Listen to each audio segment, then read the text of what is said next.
రాష్ట్ర పండుగ అయినటువంటి ఈ బతుకమ్మ పండుగను అవమానించే విధంగా మాట్లాడుతున్నటువంటి మీ మంత్రులను, మీ కాంగ్రెస్ పార్టీ నాయకులను వాళ్ళ మీద మీరు ఏం చర్యలు తీసుకుంటారు?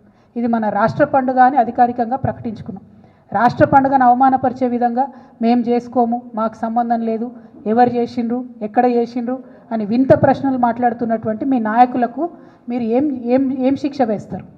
అంటే ఆంబోతులను వదిలినట్టు ఆడబిడ్డల పండుగ మీద మాట్లాడడానికి మీరు మీ మంత్రుల్ని, నాయకులను వదిలిపెట్టినరా? ఇది వాళ్ళ చెప్పాలి మీరు.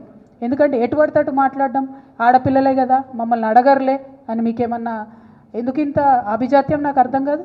ఎందుకింత పొగరు? ఇట్లా ఉంటుందా? ఎందుకింత పిరికితనం అని కూడా ఒకసారి ఆలోచించుకోవాలి. ఎందుకంటే బతుకమ్మ మీరు తెలంగాణ తల్లి రూపం మార్చేది ప్రజల ఆమోదం ఉన్నట్టయితే అసలు జీవోతోనే అవసరం ఏముంది?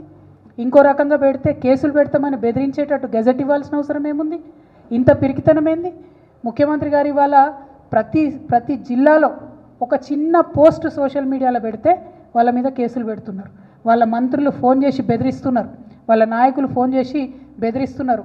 ఓన్లీ బీఆర్ఎస్ కార్యకర్తలనే కాదు, సామాజిక మాధ్యమాల్లో ఒక ప్రెస్ మిత్రుడు పోస్ట్ పెట్టినా కూడా ఫోన్ చేసి బెదిరించేటటువంటి పరిస్థితి వచ్చింది.